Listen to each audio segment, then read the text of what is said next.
Welcome once again to the Sad Boys Book Club. I'm Daniel. And today we are talking about Annihilation.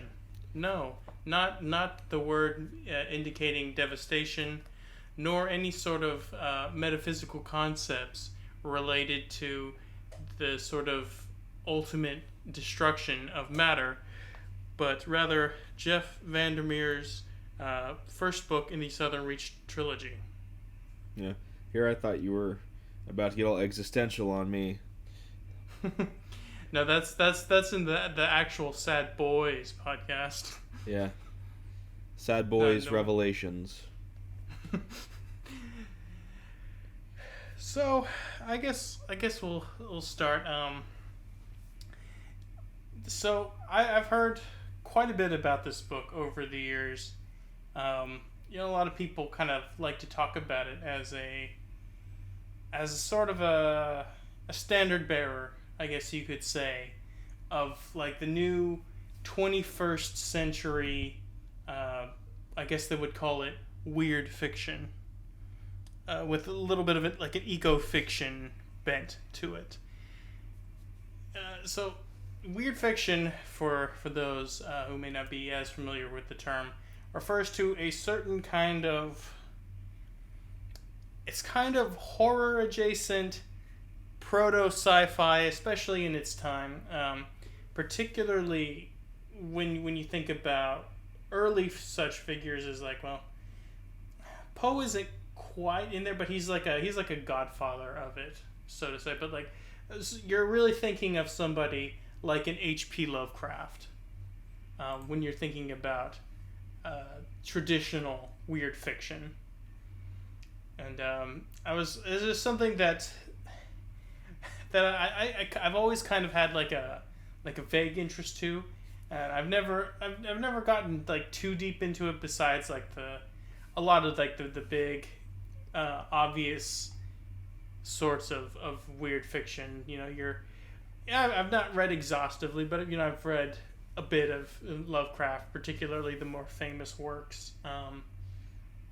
But it's always something that's kind of interested me. This idea of something that it's well, fundamentally just weird. I think weirdness, however we define it, has always been something that's kind of I think it's really as a reader or as anything, there are forms of weird fiction in film, and some of the Lynch or even Carpenter springs to mind, and in TV. But there's just something about this idea of the unknown and seemingly unknowable that I think, particularly for me, I find deeply fascinating. So that's just one of the reasons why I was interested in us tackling this book this time around.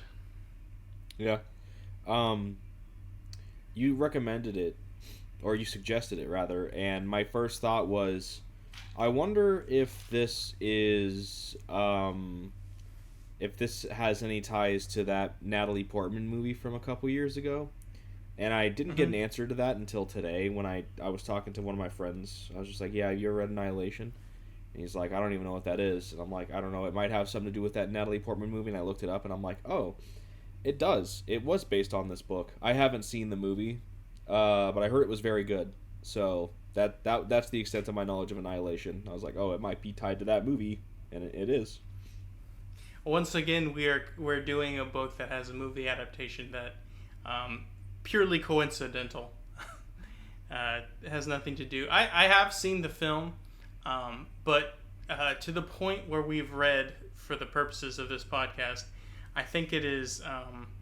I would regard it as distinct enough as that I don't feel like I have a specific insight or predisposition towards anything specifically based on having seen the movie. I think they're fundamentally different enough. Although there are like some certain overlapping plot points, broadly I think they're pretty significantly different. What do you coming into this? I guess before we break into it, what are your thoughts about it so far? So Um, I always kind of before this week would occasionally get Annihilation and Arrival confused because I haven't seen either of those movies. And I was like, the Arrival is the one with is it Rachel no, Amy Adams. Amy Adams is in Yeah. Arrival, and that's the one with like some sort of fog or veil or something with like I don't know. I haven't seen either. I would get the two confused. So going into this, I'm like, is this the one? Is this based on if this is this that movie? What that movie was based on, and two, is this like Aliens or something? I don't remember.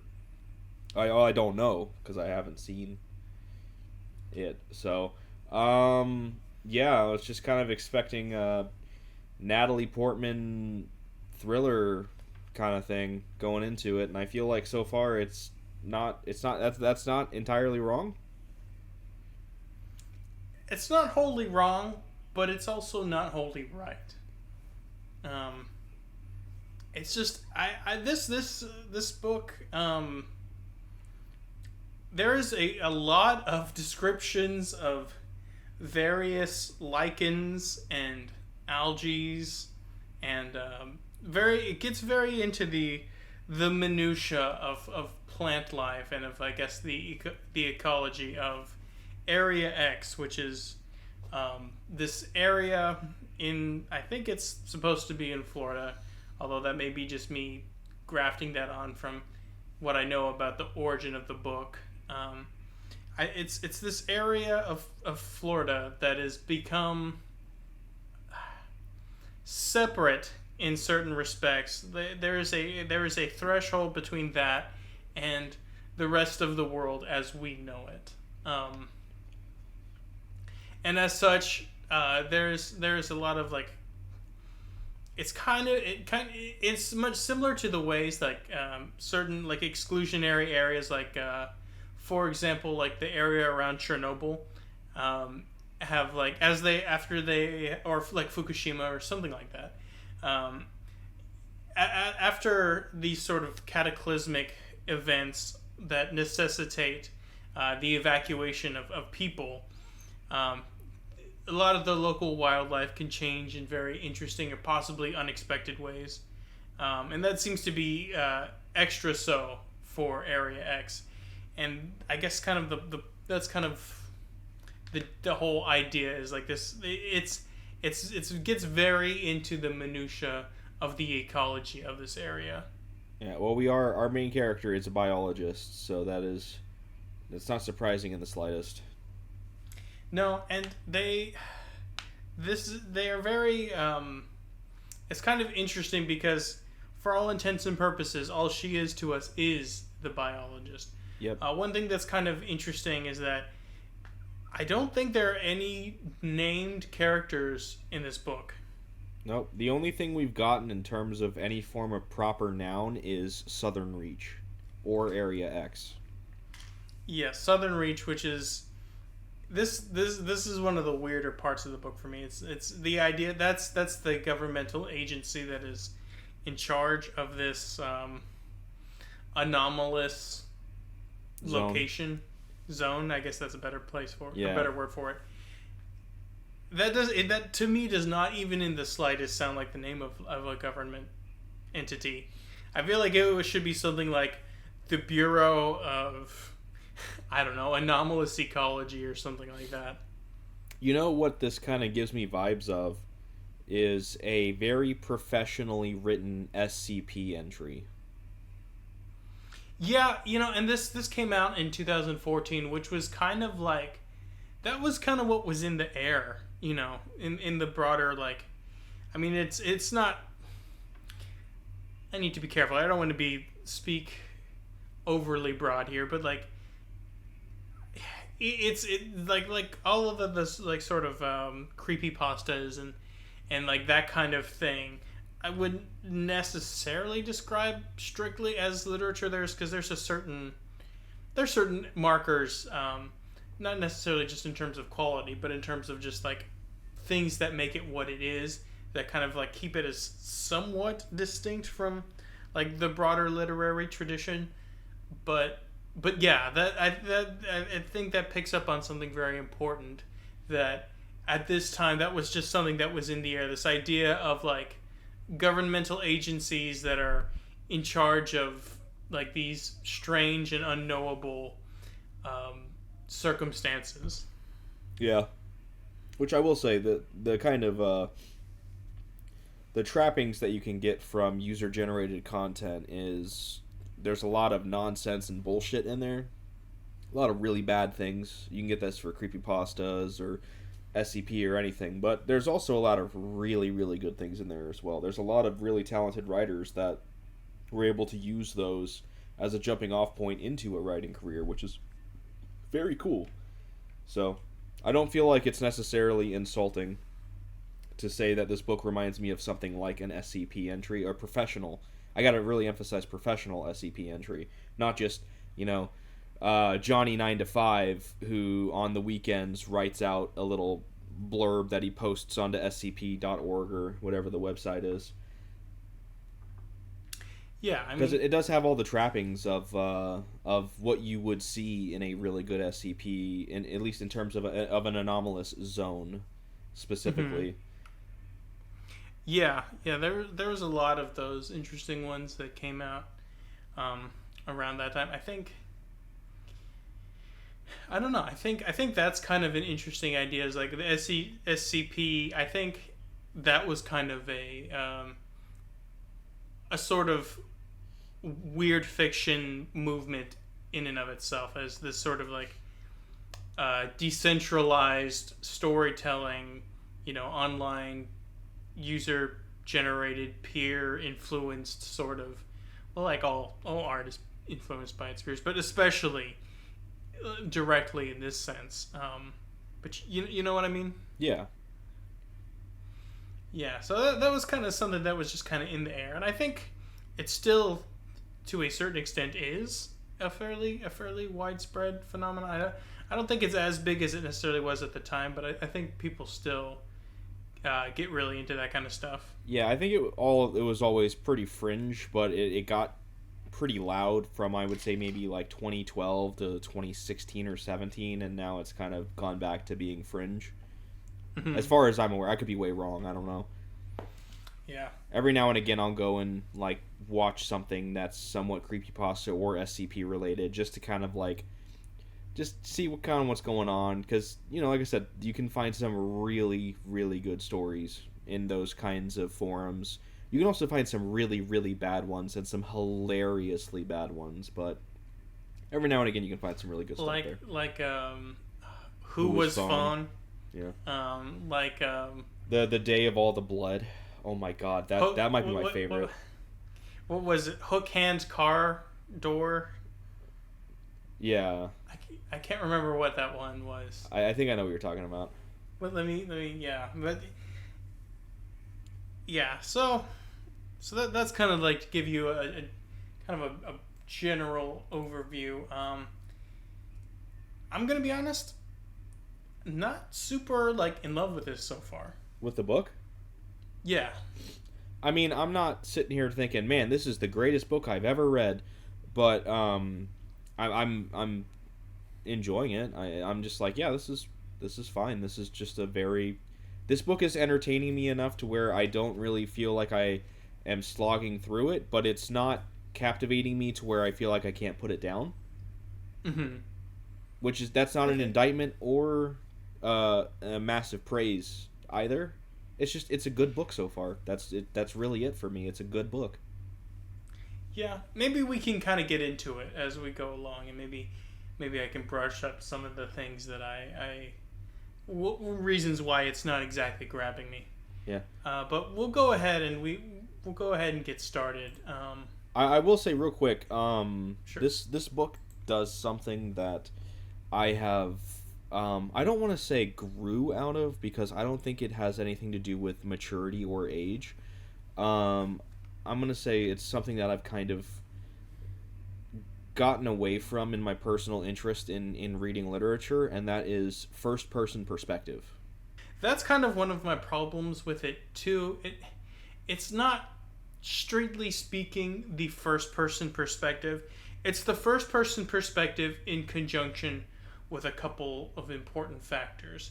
One of which being all of the characters are written broadly pretty samey and are also all very Nondescript? nondescript. They're not really. There's like, okay, well, I'll just mention this. This is kind of a spoiler off the rip, but this is a full spoiler podcast. I should mention really quickly, we're covering chapters 1 and 2 today. We'll cover chapters 3, 4, and 5 next week. Yeah. The main character, our point of view character, the biologist, is a very taciturn person, and she doesn't seem to have a lot of like internal life slash much of a personality outside of her specific career interests, which I think that's more acceptable if you were to meet a person actually like that. But when you are using that person as a point of view character for extended periods of time, after a while you kind of get a little tired of, I had no friends because I was just too serious about my work. My husband me and my husband did not have a relationship because he was just too frivolous and I was too serious about my work, which is which is lichens, because there was a swimming pool when I was a kid and I didn't have any friends, and so I just stared at the swimming pool and was like, wow, those tadpoles are great. I'm really that it all just kind of revolves around a very sort of single-mindedness of the character that is it's just, and maybe somebody could do this, but I just don't think VanderMeer is making it, at least from my perspective. I don't think he's pulled off like this idea about this person being really interesting. And I think especially because we get that first person perspective and all we're constantly just feeding into this perspective, and it's just kind of this looping general, like, very taciturn, very to the point, not a lot of like, at least to the point where we're at in the book. Maybe there is some changes later. There's just not a lot of rumination. I don't know. The character is not really giving you a lot to work with to like relate to them or to take a specific interest in them beyond they are the ones relating the events. Does that kind of make sense? Yeah, I think I get what you're saying. I do feel like his decision to have these characters only be their job title, I think, kind of really lends credence to your point, because we don't necessarily see her as Jane the biologist. We just see her as the biologist. It's almost kind of like taking a little bit of the human factor out of it. I think that's a good way to put it, because all of the, well, not all, but let's see, there are four characters that go on this expedition, and they're all pretty similar, with the distinguishing aspect of them being their job. So they're all pretty like, with the exception of the anthropologist, they're all fairly like straight to the point, brusque individuals, and there's nothing wrong with being that kind of person, and there's nothing wrong with, in theory, with like having these characters in your novel, but it's kind of, it makes it, I don't know, it doesn't make it a very engaging read when every character is very similar, but what is different, specifically, at least to this point in the book, is their outlook is informed pretty much solely by their profession. And so that it's less like the conflicts, the interpersonal conflicts that arise are less so because of the different aspects of the individuals, but of like different sort of tensions between different professional disciplines and maybe specific roles that they are assigned as part of their specific work on this expedition. Yeah. I will say, and I don't want to make it sound like I'm kind of going back on myself a little bit, but like I generally I'm not as fond of first person perspective anymore. Mm-hmm. But I will say I don't think this book would have worked near as well if it was third person. Well, like I said, I think if it were third person, you'd really have to do a lot more work to differentiate the characters. Yeah, and it does. It kind of it seems to me, based on how it's written, I don't remember the exact, because every first person and third person is the umbrella for the general perspective, but even under the umbrella there are different branches of perspective that fit first or third, and obviously second as well, but almost no one writes in second. I can't remember what it's called, the type of first person perspective that's done through like journal entries or diary. Epistolary novel is what you're looking for. Epistolary. Yeah, because like I've kind of gathered from I think this is written in first person epistolary, because I remember there was a line where the biologist was like, they had us that we have our journals that we were supposed to write in, kind of like this one. It was like a line that's kind of like that, and I'm like, okay, so this isn't supposed to just be some first person omniscient kind of thing or whatever it's called. I don't know what the actual, I know third person omniscient is a thing, but I don't know what the first person would be like with something like a standard first person, where it's like just someone retelling the story of, I did this and then this happened and then I went and did this. Mm-hmm. But yeah, it does seem like this is supposed to be in the context of like some professional journal, like the one that they are given, and this is the biologist writing in it like throughout the day or at the end of the day, but there's no like journal entries. It's still written in a traditional novel sense.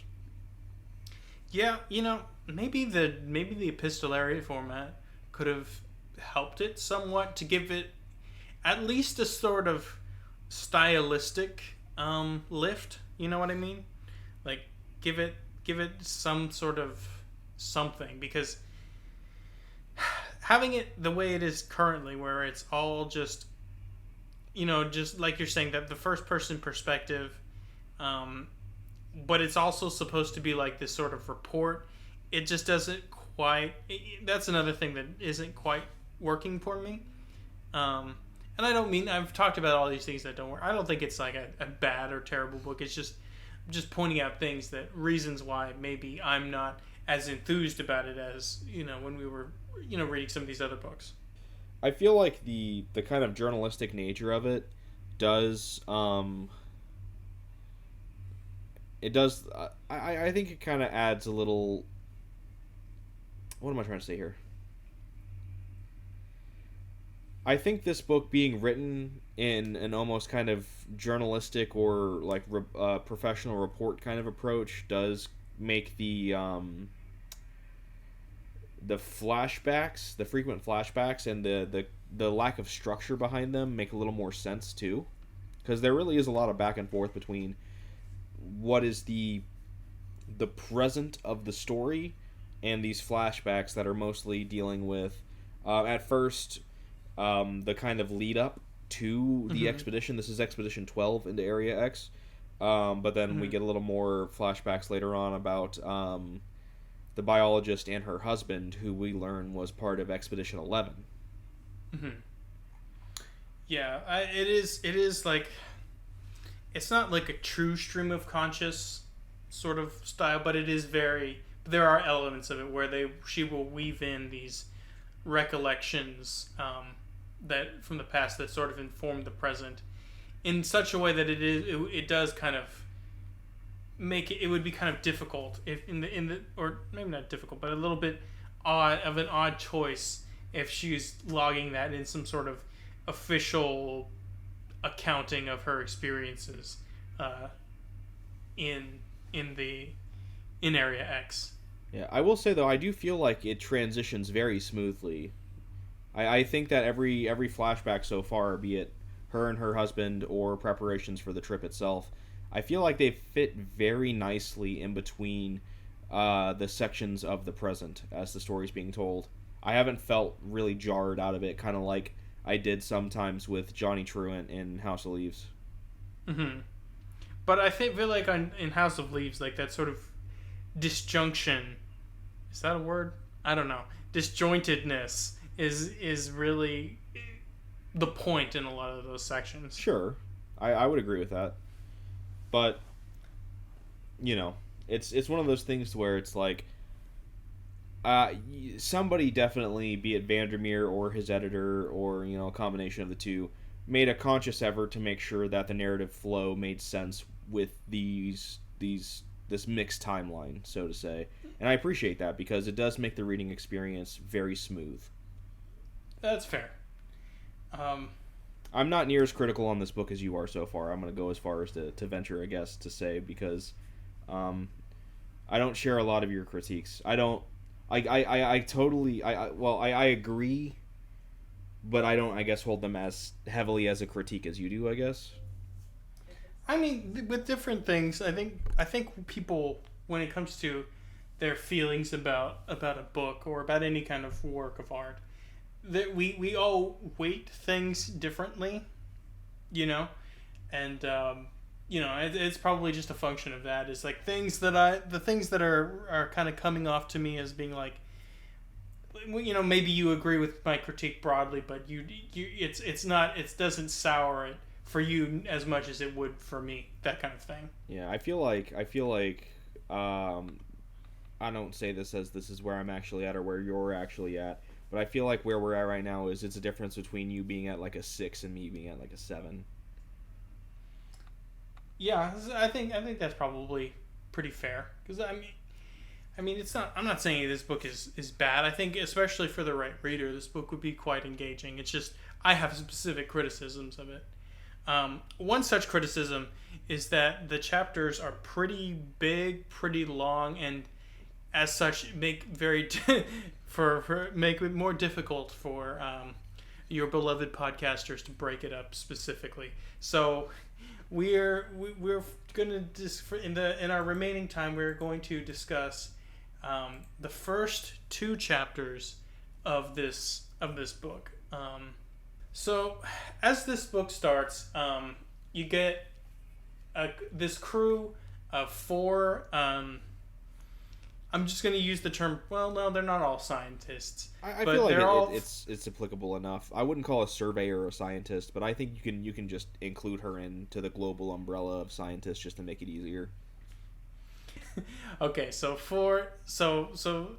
at the beginning of the book, we have the 4 characters of the biologist, the anthropologist, the surveyor, and the psychologist. 4 people or 4 women that are trained in sort of distinct disciplines that this vaguely described government entity are sending into this area called Area X to sort of discuss or to kind of like discover and research various the various anomalies that exist therein. In this specific team, the psychologist is she essentially functions as the leader. I guess I should point this out. This is kind of an interesting aspect of the book. All the characters that are on the expedition are women. So that's kind of interesting. They were intentionally chosen because they wanted this expedition to be completely women. Yeah. So that's kind of interesting. I'm curious, like long term, if what the specific payoff is there, or if it's more going to be like a more subtle sort of thing, or maybe like a more commentary. But yeah, so you got the biologist, the anthropologist, the surveyor, and the psychologist to all sort of like engage in their specific disciplines in the area.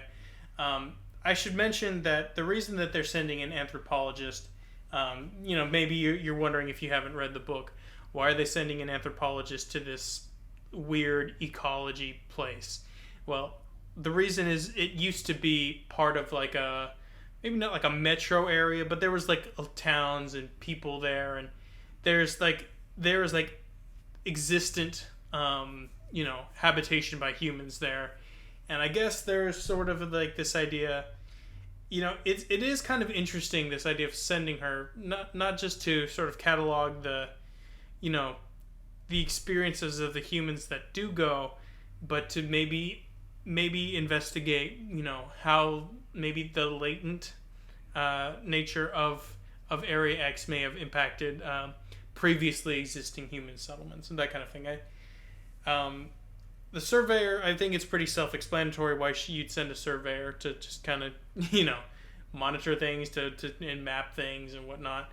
And the psychologist, who the book describes as having had a quote managerial background, is essentially she's the leader, and she has this sort of weird, I don't want to say necessarily power, but she has this training in using hypnosis, and that's kind of an ever-present thread throughout the novel, at least to this point, is her using this sort of power of hypnosis over the other people on this expedition to kind of manage their their behaviors and kind of like make sure that this expedition essentially is carried out the way I think we're supposed to be led to believe, the way that this government entity is wanting it to bear out.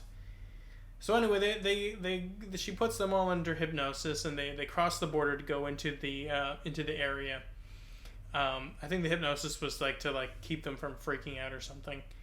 Anyway, so they go on this hike, and it's a long way, and they describe a little bit about the area at first, how like I said before, it's if you've ever been to parts of Florida, you kind of get the idea. You got the swamp, the salt marsh, the maybe the more wooded area, forest wooded areas, that kind of thing.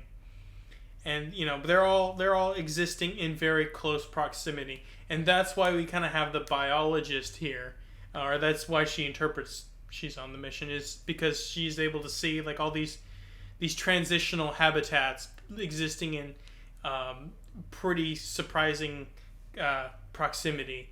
So normal world, Minecraft world, whatever. So they're going, and they have their supplies. And what's interesting is they take with them was it a couple of years worth of supplies, something like that? I think it was 6 months worth of supplies, but there were 2 years worth of supplies at base camp already. That's right. So yeah, they go in with a lot of supplies. So I figured we were kind of getting ourselves into almost another Stephen King, The Shining kind of like cabin fever scenario, because they were coming in with such an amount of supplies.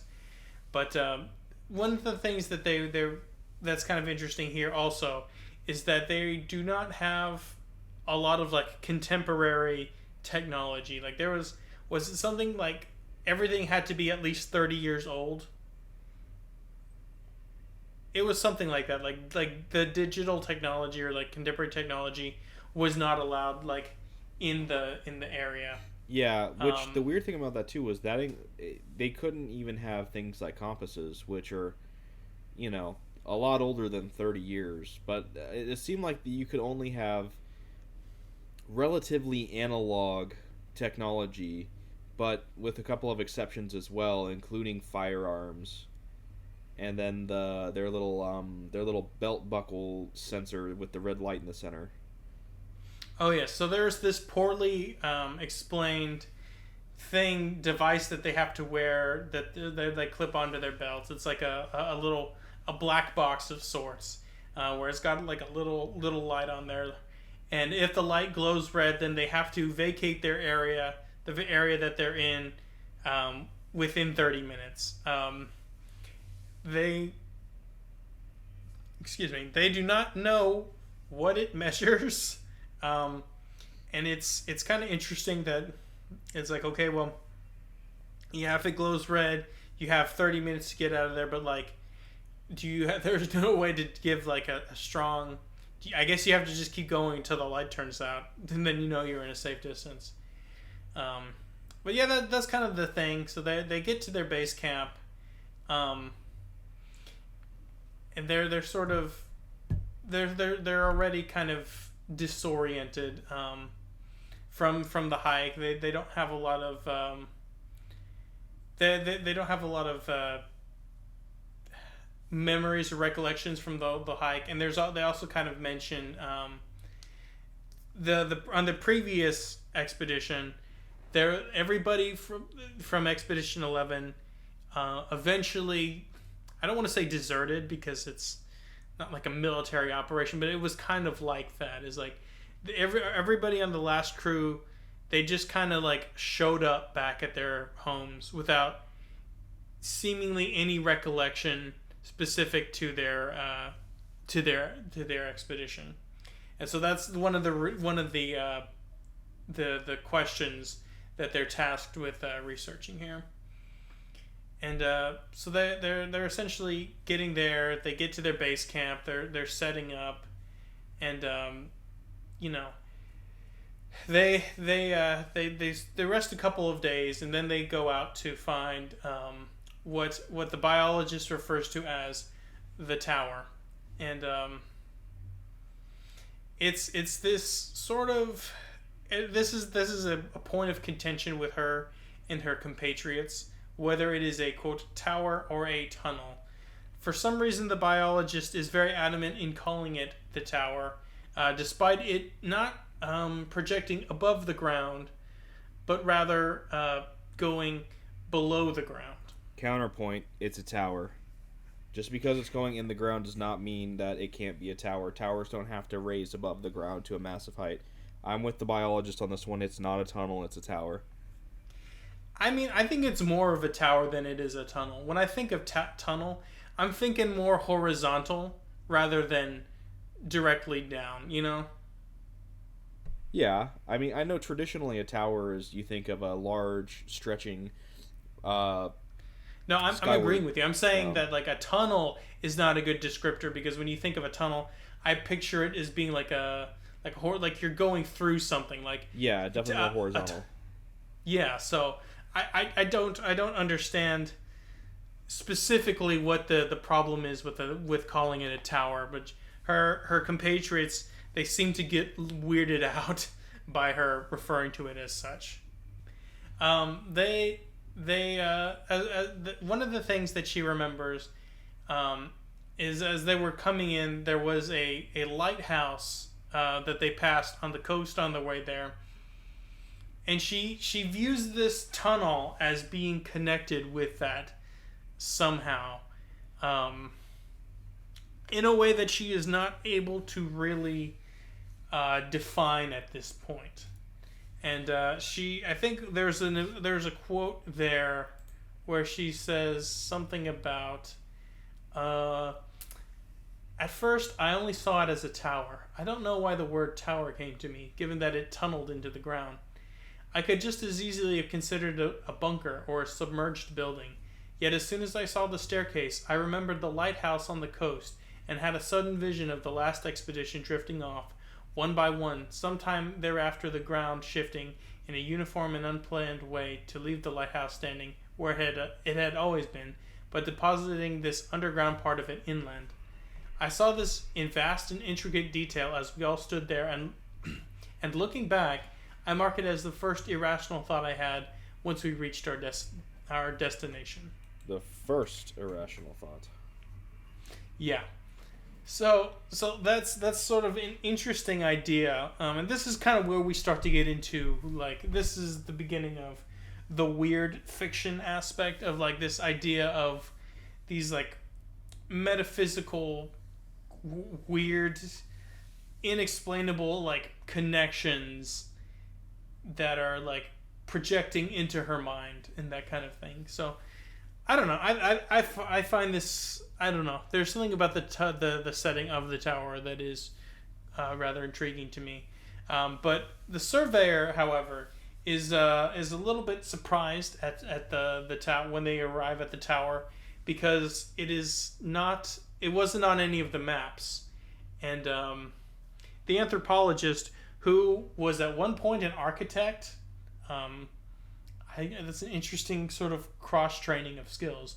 But the anthropologist is, she's looking at the materials that comprise the tower, and she's having a hard time identifying, what materials were used in its construction. And so they're kind of at the tower. They can't. They're kind of like debating what to do. They mention that they're not able to radio into control or any specific group to sort of say, hey, we found this thing that wasn't on the map, because for some reason it would contaminate the experiment or the expedition. And they also just have no means of doing it. So that's kind of that was kind of another thing that comes up to kind of really solidify this idea of this theme of isolation, and that's pretty much it. They are they're writing. I think they talk about at this point, writing in their journals, and like they're supposed to. That's, I think, when they not capture. They explain the conceit of the writing style of the novel is that we are seeing the writings of the biologist in this case. Yeah. And so, go ahead. No, I was just saying, yeah. So they're kind of talking about it still, and the psychologist is she's kind of like leading the discussion, and kind of like in a way that's certain that is very true to her, perhaps her former managerial background. She's kind of trying to steer the conversation in the way that she's like, wow, isn't this really interesting? We're all very excited about the tunnel, aren't we? And the biologist notes that her tone is that there's something off about it that kind of like gives it a sort of strange and disingenuous vibe. So even though that she's obviously excited that they found this thing that's not on the map, but she's kind of like, she has this sort of like, this is kind of where this kind of begins, this idea of the distrust and mistrust between the members of the expedition.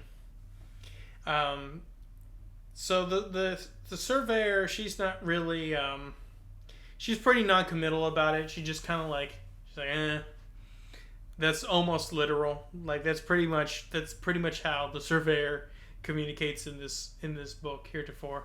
And the anthropologist, who is portrayed as probably the most easygoing member of this, kind of a go along to get along sort of person. She just kind of accedes to whatever the psychologist is saying about this.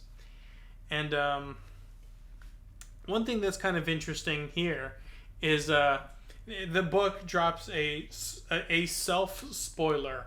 The biologist says something to the effect of, she's not going to use the other names of the other people because it's not important. Because as part of their training, they've dehumanized themselves or whatever. They've kind of left that part of their lives behind. And besides, only the surveyor will be alive beyond the next day. So that was kind of an interesting, not to keep taking us back to King, but that is something King does from time to time, is like this, dropping this like self spoiler into the work. I'm not always a fan. I think generally speaking, I'm not a fan. I like to just kind of discover events as they unfold. Maybe give me some like foreshadowing, but like don't directly tell me what's going to happen.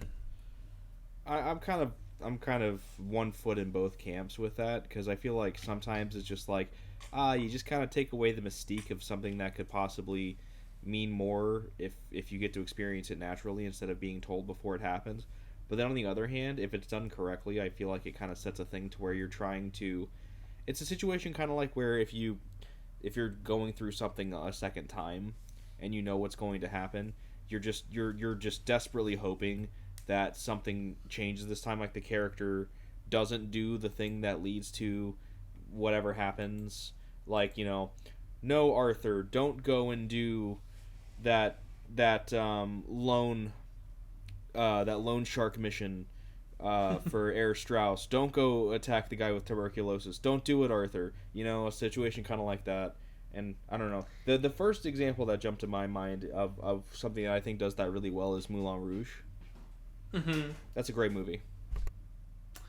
Well, that's fair. I'm not saying it's like always bad. I think you have you raised a good point, but I think in this instance, it takes away a lot of the suspense of what is to come. Unless you're me and you forgot which character it was that she mentioned as won't be alive the next day, and I'm sitting there thinking like, was it the anthropologist or the psychiatrist that she said wouldn't be around the next day? And then when they wake up and the anthropologist is gone, and I'm like, that one, okay. Because I hadn't quite gotten the characters. This kind of goes back to what you were saying earlier about how they're all kind of the same character. Their only difference is their title.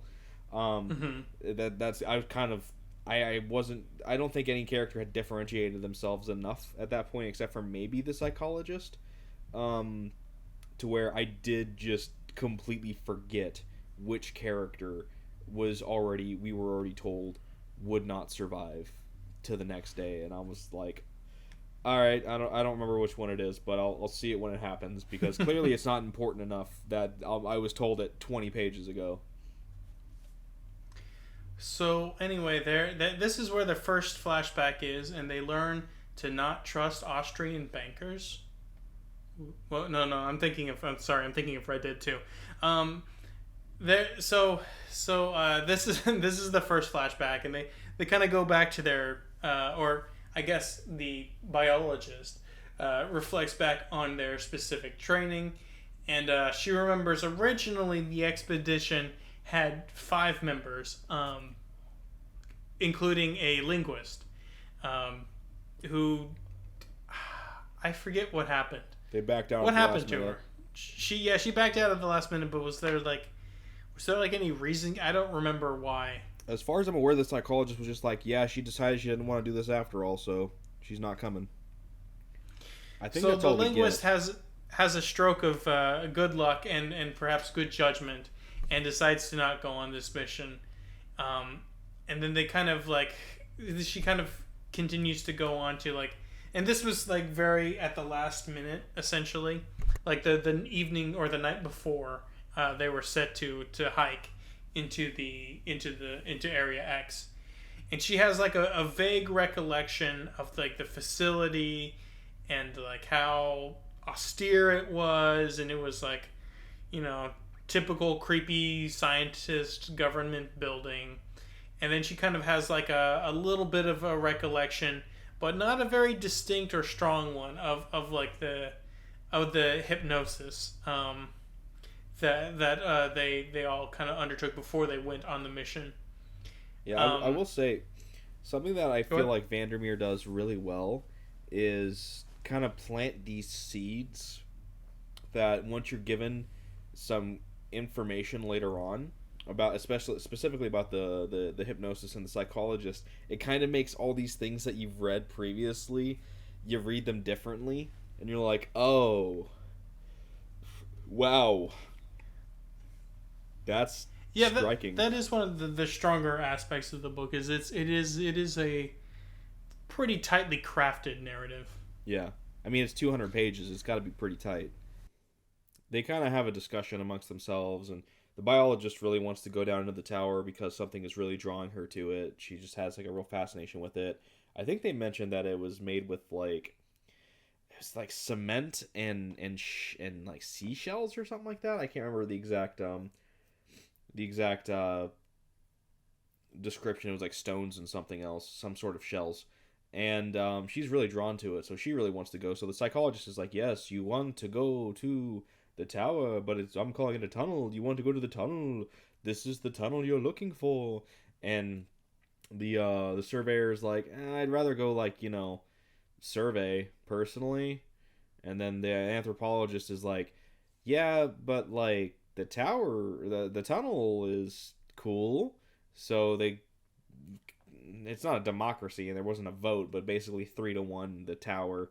So they're going there, and there's the interesting thing about it, and I love how I forgot who, I think it's the anthropologist, has like exact dimensions of this tower. It's like it is 7.9 inches raised off of the ground. It is this many feet in circumference, and all of these interesting things that I'm assuming to suggest that it's not a natural formation.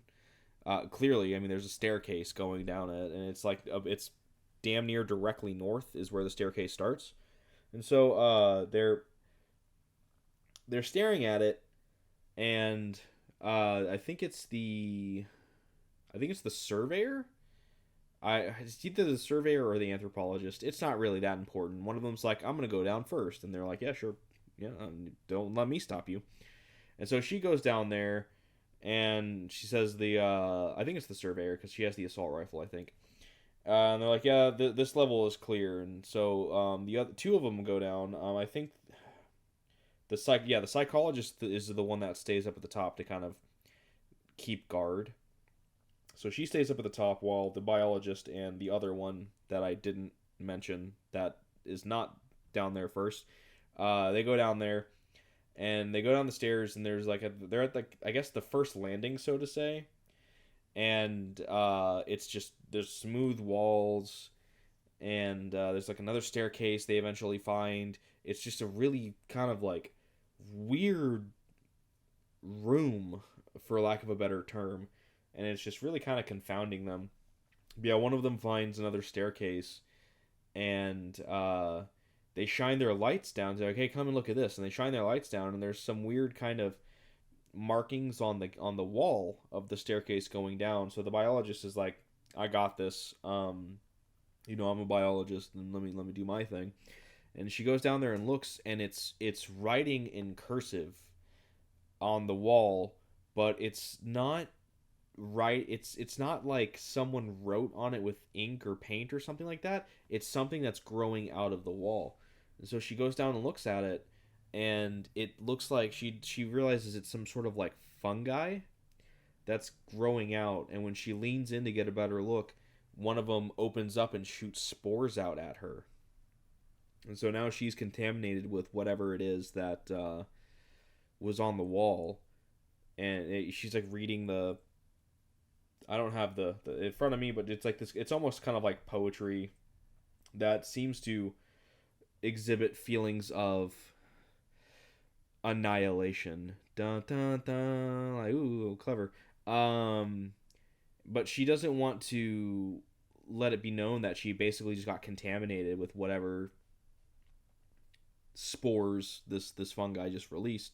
So she just kind of plays it off, and it's like, yeah, we should come back later, but we should have the proper equipment like breathing masks before we do, just in case any contaminant materials are down here or something. And the other two women are like kind of they're like, all right, yeah, whatever, but not really suspicious about anything. It's just kind of like that's a little bit of a weird thing to say, but I mean, you're the expert of this particular thing, so who are we to question you? And so they're gonna leave for now, and as they go back up to the top, they explain to the psychologist what's going on, and she's like, "Oh, really? Huh? Words on the wall, huh? Well, let me go check this out myself." And she goes down and checks it out for like 15 minutes, and she comes back out and is like, "Yeah, it's not something I've ever seen before."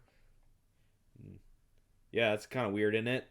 So, yeah, they decide that they're going to go back to camp for the night, kind of do some general doings for the rest of the day, just things around the general base camp area to kind of keep them busy, and tomorrow they're gonna go out and do a proper spelunking of the tower, so to say. So they're all doing things that best befit their own area of expertise. And we have the biologist who decides to climb up on the tree and look out in the direction of. So one of the beacons that they're given, and I think their general mission is to go to this. It's a lighthouse, and I think their goal is to go to the lighthouse, and they're supposed to kind of explore and survey a certain amount of land past the lighthouse along the coast. And she's like looking out towards the ocean, out towards the beach, and like where the lighthouse is, and it's like very soothing for her, and it brings her back memories of when she was a kid and the house that her and her parents were renting, and it had a pool, and neither of her parents they didn't really give a shit about the pool at all. They were just kind of stuck doing their own things, trying to survive. Like the mom was an alcoholic artist, and the father was an accountant that was just constantly trying to get a successful get rich quick scheme going. And she didn't have any friends, and they kind of tried to push her to be normal, but she refused to be normal because she's not like the other girls. And so they eventually just kind of like were like, all right, fine, whatever. And so she took her aquarium. She goes out to the pool and she dumps the aquarium into the pool. And I love how there's a line how she's like, some of the fish survived the transfer. Like, it's not really that big of a deal that she just ostensibly, inadvertently, to be fair, but all the same, murdered a couple of fish just for this little experiment that she's about to do. But like the ones that survive, they start to kind of thrive, and so nature had already kind of tried to take back this little patch of land that the pool was around, but her kind of putting her hand on the scale, so to say, of creating this sort of I don't want to say terrarium. I don't think that's accurate. She kind of creates her own little ecosystem in this pool, and it starts to bring about actual life from nature in it. Like herons come and do whatever herons do around pools. Turtles and frogs come. She like names them, and she essentially becomes the overlord of this little minor ecosystem that she just will go out and she'll watch it and she'll take notes about it. And she says like she pretends to be a biologist, and how that kind of can tend to create a facsimile of the real thing, and that's kind of what led her to become an actual biologist later on in life. And she would take notes and try and figure out the actual biology and nature of all of these creatures. And she makes it a point to say she refused to look in books. She refused to do any research that wasn't her doing any strictly on the field research. No books, no like reading papers, nothing. Anything that she came across, any information that she gathered will be something she gathered firsthand from the pool itself. And it's I don't know, I think this is a pretty good section, honestly. I think it gives us a little backstory to the biologist. It kind of gives her a little bit of depth and a little bit of motivation that kind of we see the kind of through line of her life to get her to this point. From like, point A to point B, point A being her as a kid and B being now. And I don't know. I think it just kind of gives you a little glimpse of this not very normal girl and what kind of kept her not normal up to this point. I don't know. I think it's a nice little passage, despite the inadvertent fish murder that goes about in it. But I don't know. All this to say that it leads to her becoming a biologist eventually later on in life. But something happens. Their parents can't make ends meet, and they have to move. And she has to. Didn't one die? No, both her parents are still, or at least at this point, they're still alive, I think. Oh. For some reason, I thought her dad passed away or something, and that's why they had to move. You're making me feel like I forgot something. Like that very well could be true, and I just completely forgot it. I don't know. I've or maybe I'm conflating it with a different, similar story. Yeah. All the same, they have to move, so they move to some other apartment, and she has to leave her pool behind, and she wonders if the next owner or the next renters kept it up, or if they just kind of got rid of it and used it for the way that God intended it for lazy weekends of lounging in the pool and sunbathing. And but Yes. she's like, yeah, but it's she has herself if I look back I'm lost kind of thing. If for any George R. R. Martin fans in the chat, woo, uh, she's like, yeah, I never look back, never go back to what I was. Always just constantly look towards the future, and that's something that she's kind of lived by this whole time. The only exception being when they were heading into the Area X, she looks behind her despite being told not to, and sees a little bit of a shimmer, a little like foggy light shimmer as they're coming in, which I thought was a pretty cool little bit. I don't know. I really liked this flashback with the pool. Yeah, I mean, it definitely informs you of who she is as a character. Yeah. But it just, yeah, just in general though, I'm just not sold on her as a character. So, but I think this is one of the stronger moments of the writing, of her as a character, to kind of like, it definitely gives you. Cause I'm not one of those people that thinks you have to like make a likable protagonist per se. I think they just have to be interesting in some respect or another. Long-time listeners may remember back when we were doing, when we were doing Leviathan Wakes, I was not like super fond of either protagonist, but they were compelling in their way, and they were charismatic enough and well realized enough as like it did not like significantly impede my interest or otherwise my enjoyment in the book. But I do feel like in this instance this is like the peak of it, because you see this little girl who's not really had a lot of who's probably not had enough attention granted to her by her parents. She's someone who is not able to reconcile her own life, so she has to live it vicariously through the subjects in which she studies. Yeah, I think that there may be something to that. Is like she,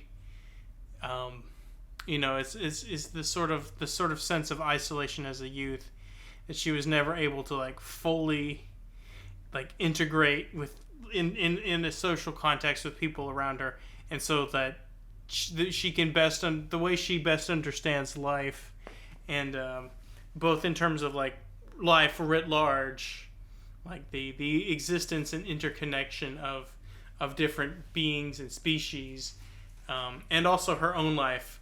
Her personal life is at this remove. She has a very distant, removed nature about herself. That is, she's almost in many instances she's more an observer than a participant in her own life. Yeah.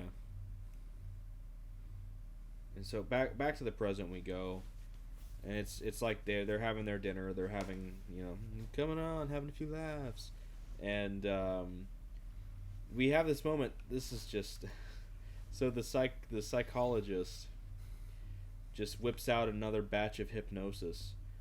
There's like a command word or phrase that she says that kind of is supposed to start the hypnosis itself. And the biologist notices that she's not being affected by it, but she's quick to mimic the effect that the surveyor and the anthropologist are under, so as to not arouse any suspicion from the psychologist. And so she realizes, oh wow, okay, so at the very least, what these spores have done to me is they've made me immune to the hypnosis of the psychologist. Which something I forgot to mention as well is she spent a lot of the rest of the day kind of keeping tabs on her own physical and mental well-being to see what the spores were possibly doing to her, and she eventually concludes nothing, at least nothing yet, because she admits incubation periods could be like months or years. So for the very least, there's nothing going on right now, but that doesn't mean there's not going to be anything going on ever. But now she has figured out, oh, okay, well, at the very least, this is a thing. so I can't be hypnotized. And so we get a kind of behind the curtain thing of the psychologist's hypnosis measures, and it's, oh man, I find it kind of funny personally, because it's things like, you will agree with everything I say. You think I'm really cool and rad and have a great fashion sense.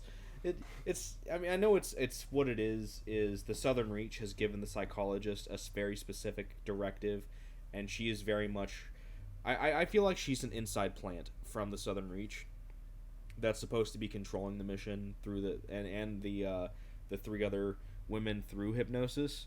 But I don't know, I just thought it was kind of funny where it's just like, she's just like, you will agree with everything I say, and you will think that that you are doing this on your own volition, but you will still have the autonomy to do things based on what you know with your own profession. And I just love the little kicker at the end. You will sleep well. You will have no dreams, and you will have no nightmares.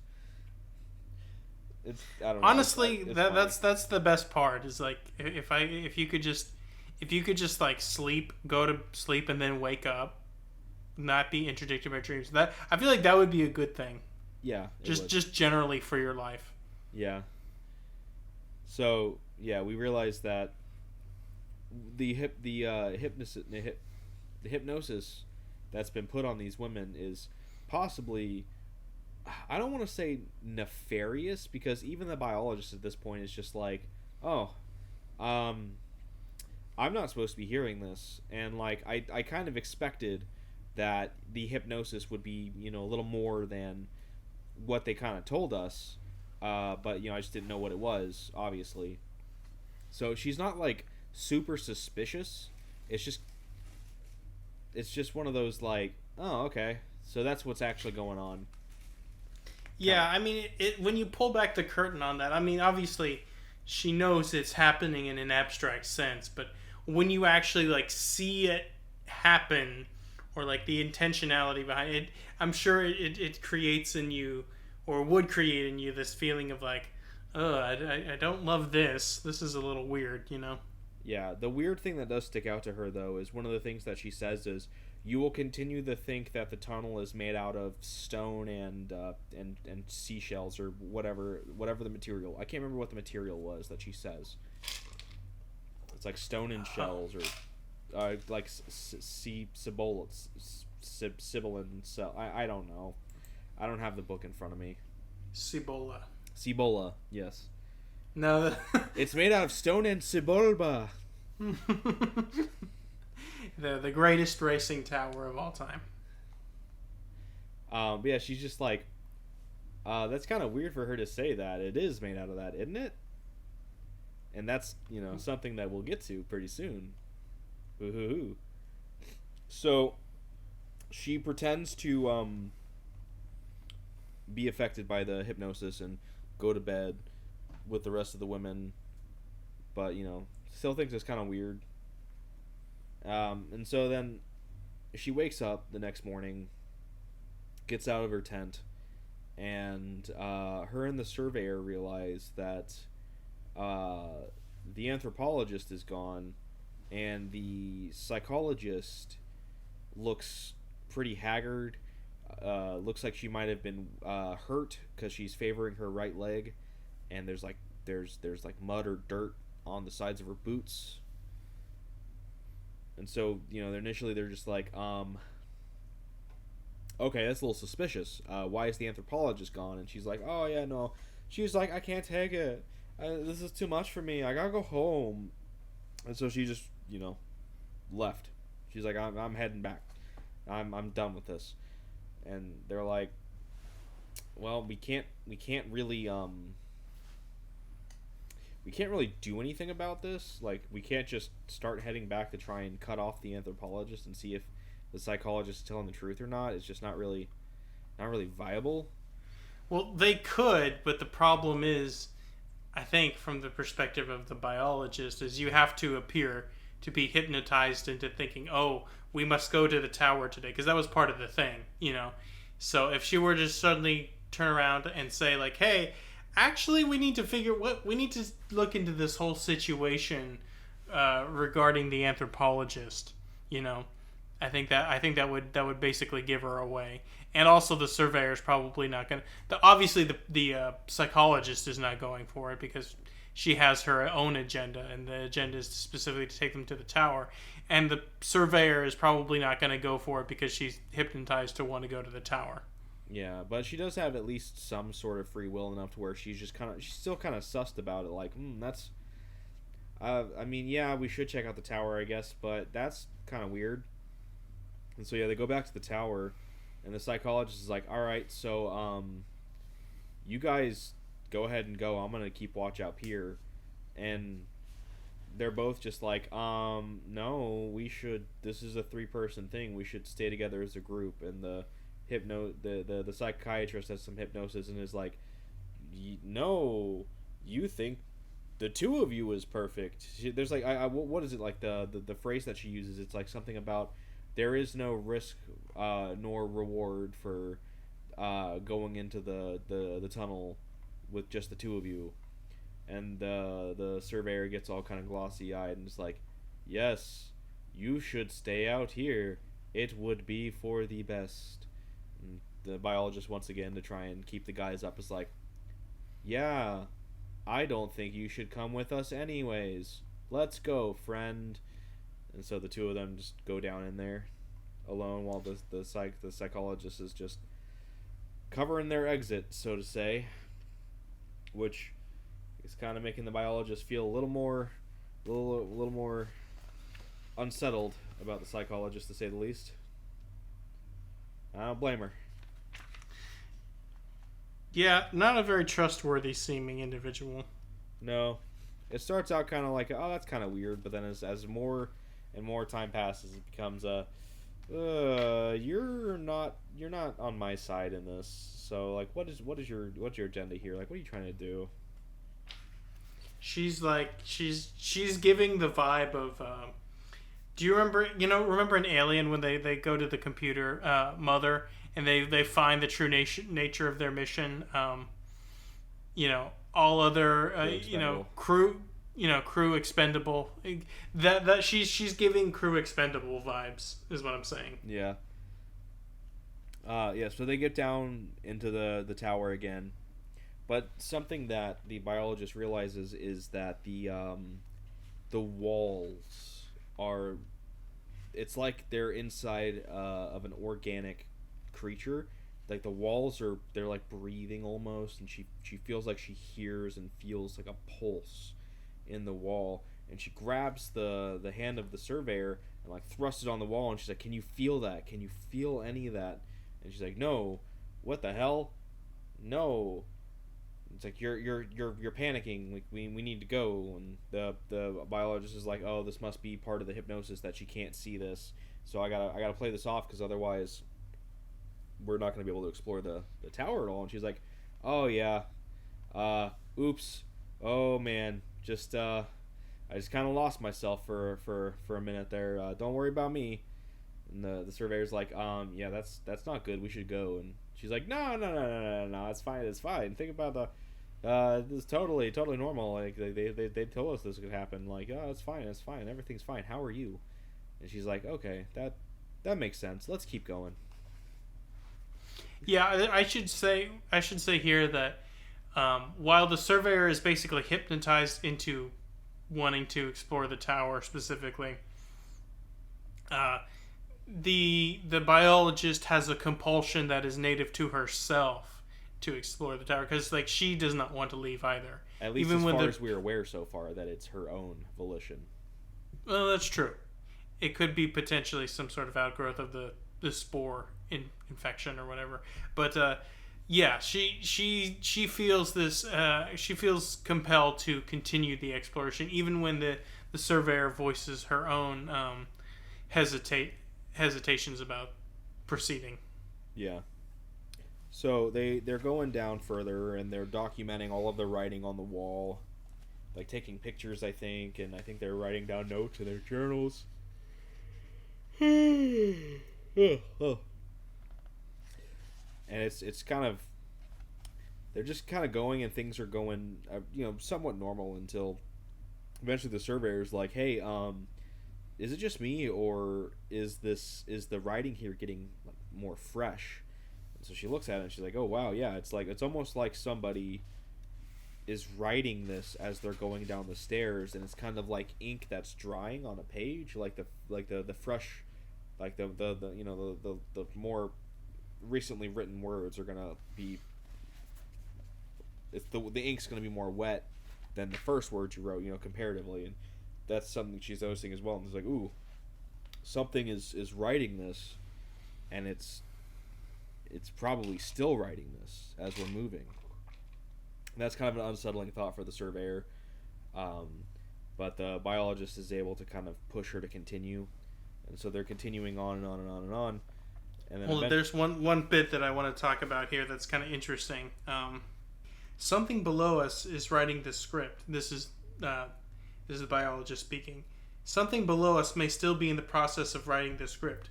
We were exploring an organism that may contain a mysterious second organism, which itself was using other organisms to write on the wall. It made the overgrown pool of my youth seem simplistic, one-dimensional.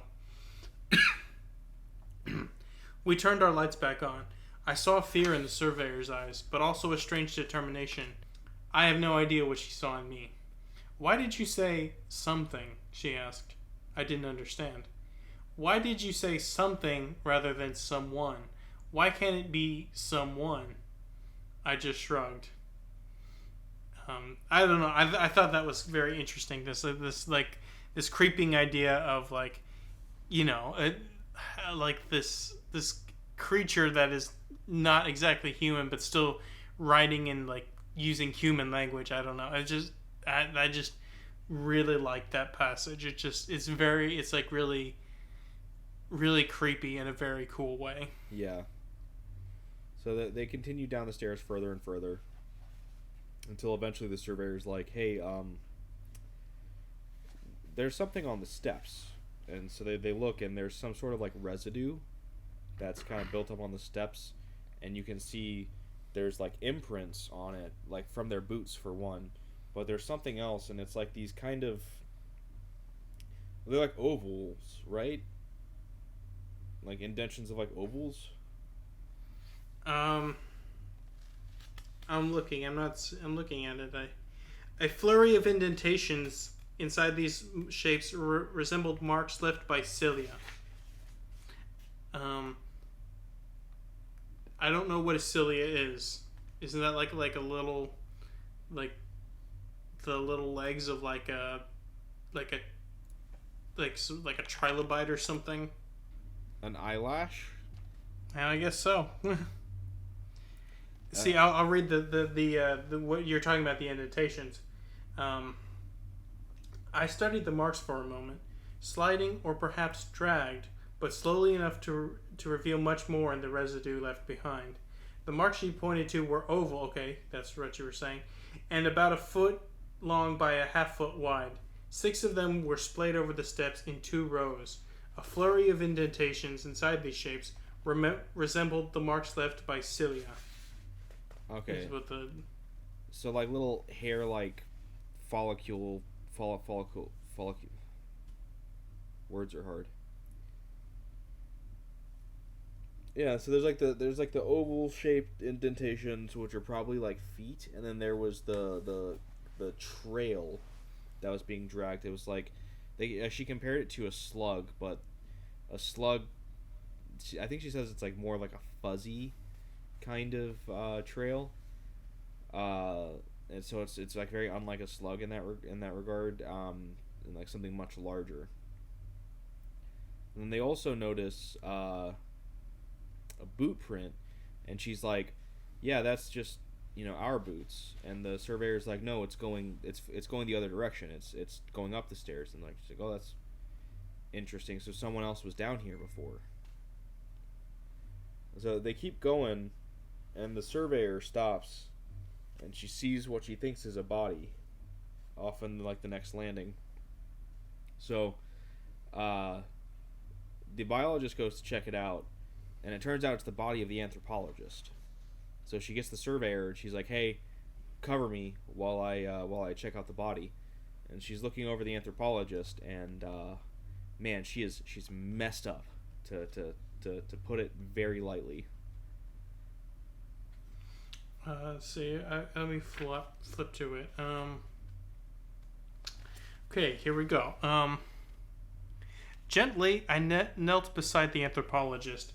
There wasn't much left of her face, and odd burn marks were left all over her remaining skin.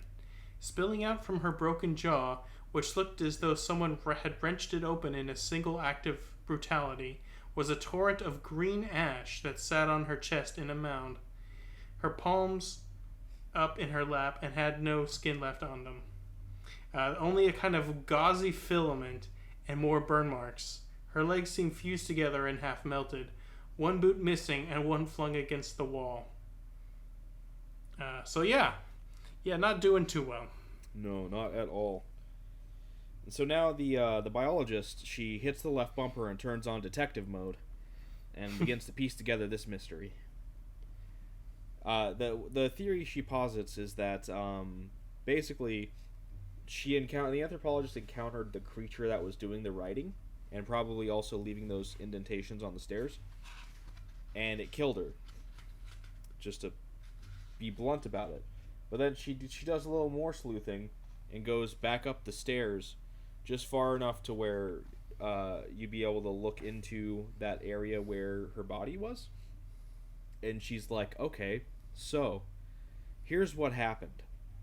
The anthropologist was hypnotized by the psychologist to come down here. They came down here together, and when the psychologist saw the creature, coerced the anthropologist through hypnosis to go and try and get a sample of it. The creature was not happy about that, and so it decided to kill the anthropologist. Can you imagine the psychologist like, hey, can you get a sample of that like bug man over there that's like writing on the wall? Can you go get a skin sample? Yeah.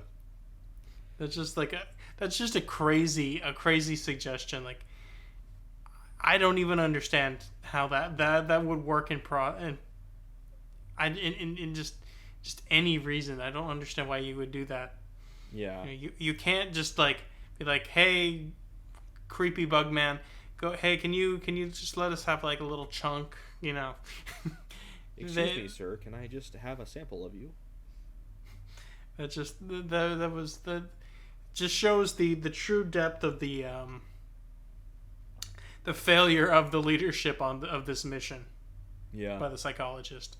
So that's probably when she fled back up to the surface and probably injured her left leg a little bit in the process and got some little dirt on her boot. I don't know. That's why she was the way she was in the morning. And so now the biologist is trying to explain to the surveyor her theory and about the truth about at least half of the truth about the hypnosis and how she's like, oh, it's not affecting me anymore, but not why it may not be affecting her anymore. And the surveyor doesn't really want to believe it, but also has the anthropologist's body right there and knows that the psychologist said that she left. So, clearly 2 and 2 aren't adding up. So she's like, I don't really believe you, but I don't have a reason not to believe you either yet, so I'm kind of like cautiously going to follow you through with this for now. But yeah, we should go back up now. And she's like, yeah, let's go back up. We need to be ready just in case the psychologist is planning something for us when we get back up there. But before they leave, the biologist takes one of the sample tubes that the anthropologist had, which has something in it. So it's like, oh, nice, you actually did get something. So yeah, now they got to head back up to the surface where the psychologist is supposed to be waiting for them. And I feel like now is do you want to do the entirety of her husband's story now? Get that out of the way. Sure. Yeah, I think now's a good time for it. So at this point, she's kind of reflecting on the nature of their expedition. She kind of turns her thoughts more broadly to this entire venture of the expeditions into Area X. And she kind of gives us a little more context about the history of the project writ large.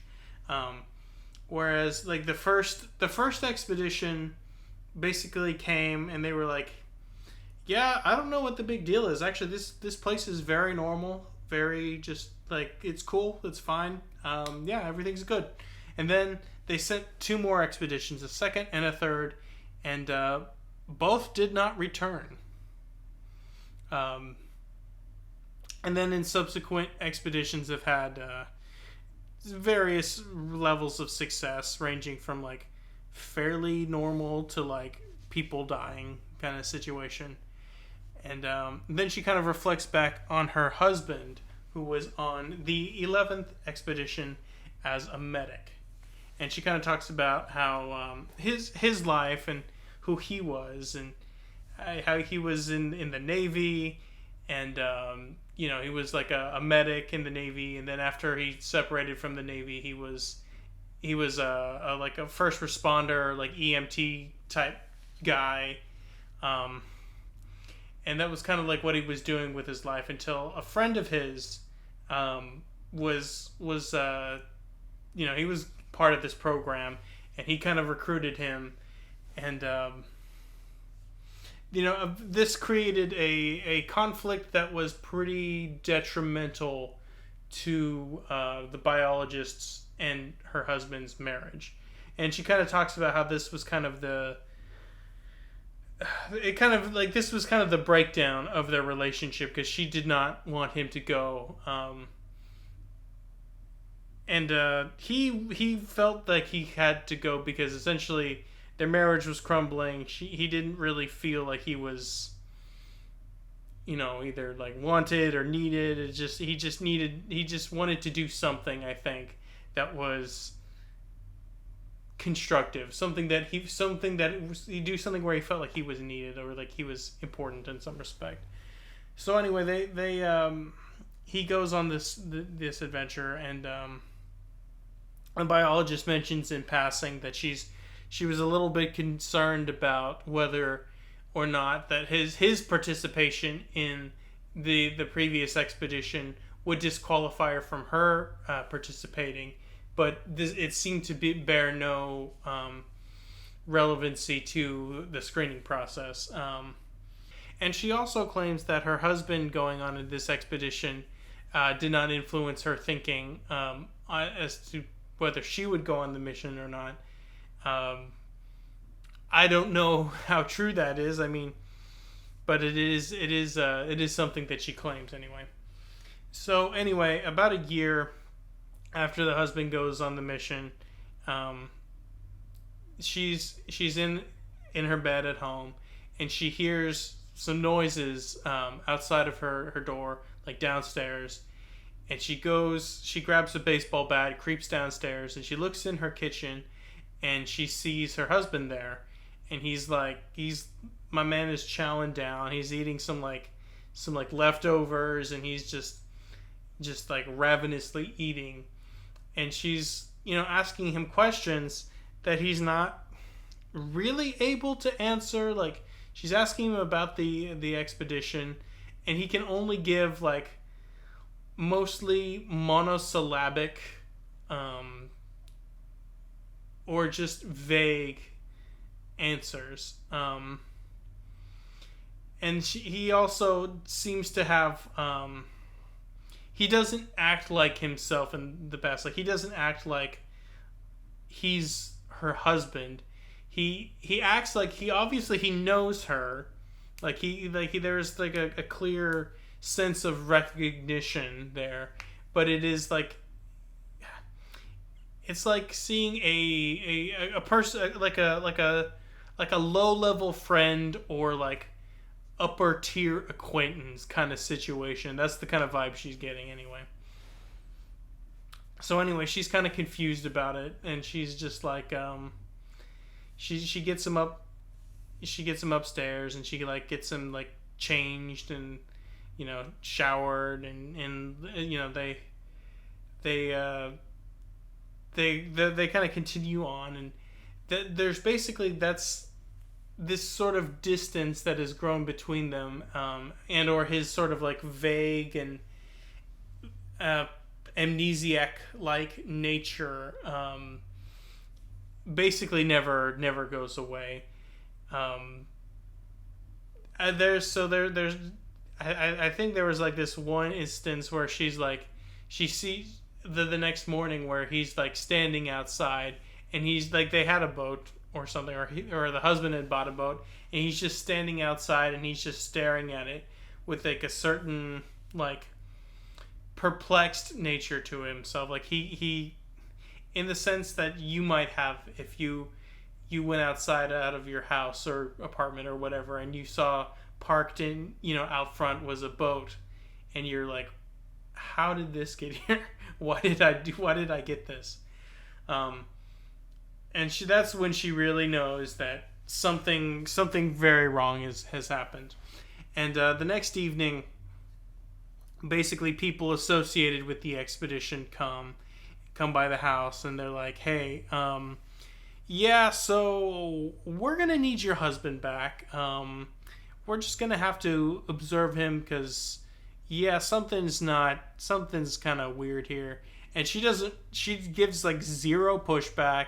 She's actually kind of like relieved of them to take her, which it sounds pretty cold, but also maybe somewhat understandable, because he clearly came back and is like just like a total space case. He's just like totally not the same guy. Like, so there's clearly something very wrong with him.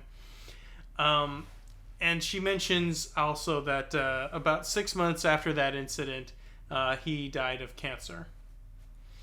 I don't know if this is something you caught or not, but this is my understanding of it. She's the one that called them to come and get him. Oh, really? Yeah, she says that she called the emergency number that he left her when he went to go on the expedition. Wow. And she said that dimed out by your own wife. Yeah, and she realized that he wasn't really her husband anymore, so she did what she needed to do, and that was I understood that as she called them, and that's why she did nothing when they came and got him. Oh, you're probably right. I might have just not remembered that because of the amnesia. What are we doing again? Who am I? So anyway, yeah, that's pretty much the story of her and the husband. I'd actually forgotten that she was the one that reported him. That's interesting. Yeah. And maybe that's why that they didn't they were okay with her coming on, because they're like, yeah, she's gonna be loyal to our ends anyway. At least loyal enough. Yeah.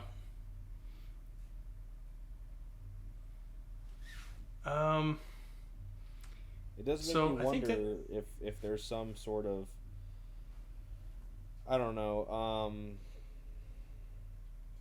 symptom or like contamination inside of Area X that is cancer causing, and whether or not all these other characters, because we only know about the husband because that's the only character that we get any form of information of after in a post expedition kind of context. So we don't know if any other person, because she has mentioned that expedition members in the past would just kind of appear outside of Area X at their own homes, and they couldn't really explain, like acting very similarly to her husband. But she never mentioned whether or not they died of cancer, so it's not something that we really know if that's something that is coincidental or if it is directly related to Area X. Well, things in Area X definitely do get some sort of... There is some sort of... It's the word mutagenic quality to it. Because if you remember at the back of the beginning with the... did we talk about this? I forget. Like the boar that charged them. Oh, we did not. So when they were hiking in, and this is kind of the first like weird event, they hear in the distance like this sort of like bizarre noise that they're not able to identify what it is. There's just like some sort of like weird squealing, creepy creature call. And then they kind of they look in the distance and they see there's this what they think is a boar charging towards them, and they're like, "Oh, that's weird," and so they're kind of like unsure, and they're still kind of like somewhat under the influence of the hypnosis at this time, so their affect is not normally what you would be if you were under attack by a wild animal. But as it draws closer, they see that the head, specifically the face, is kind of like, I don't know quite how to put it, mangled, twisted. It's like the head is, it doesn't look the way it should.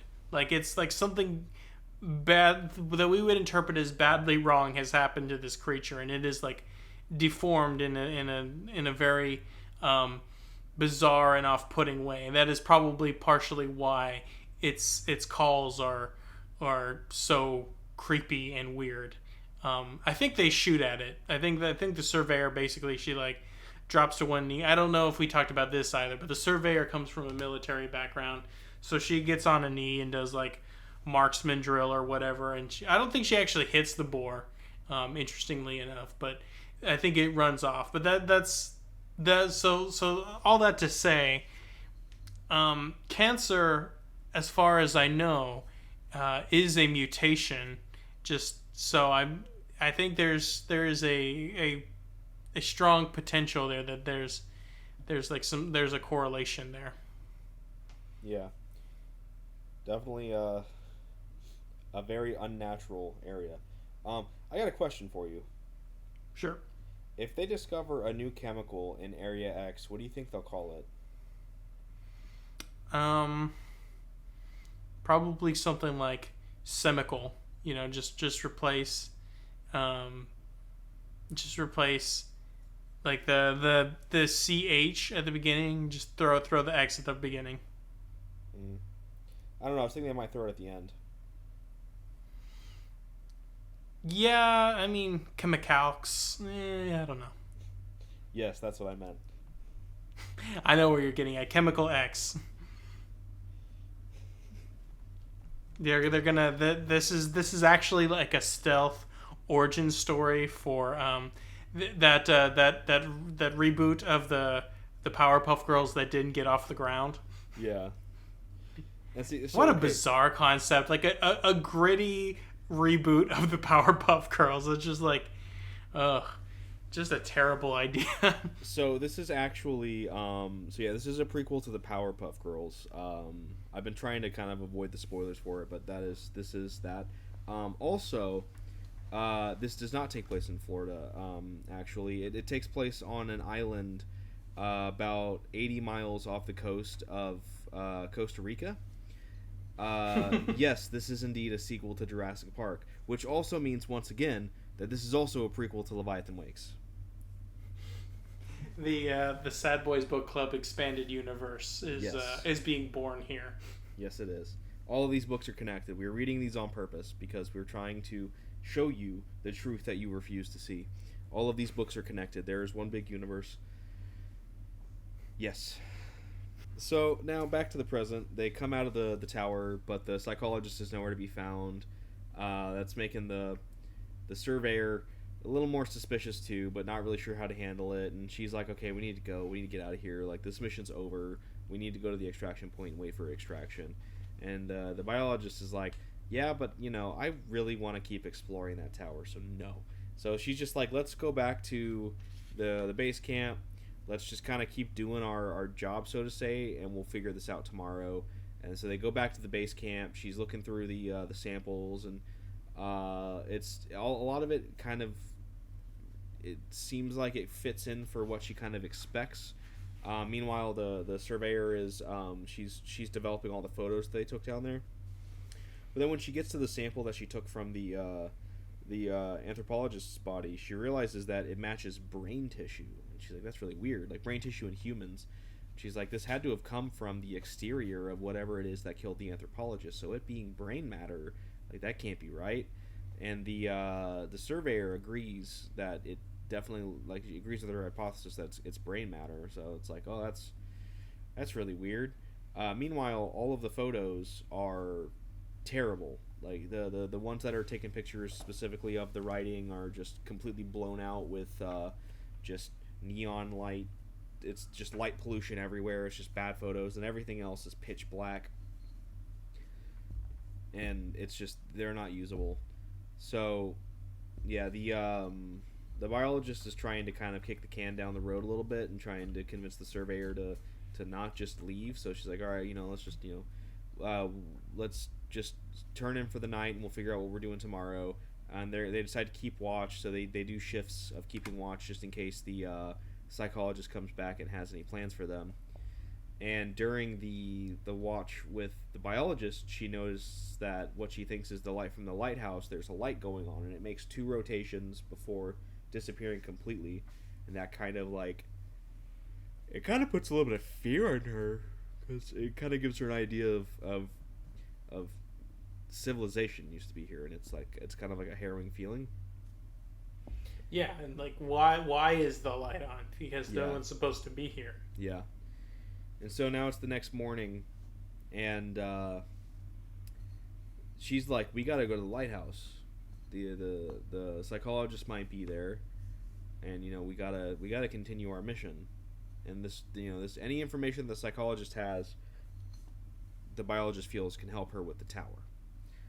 Mm-hmm. And the surveyor's like, that's stupid, you're stupid, no. And I'm not gonna do that. And the biologist is like, it'd be better if we stuck together. And the surveyor's just not really having it. She tries to mimic the psychologist's hypnotic attempts on her, and the surveyor realizes that, and it's just like, well, it's very awkward. Yeah, it's kind of one of those.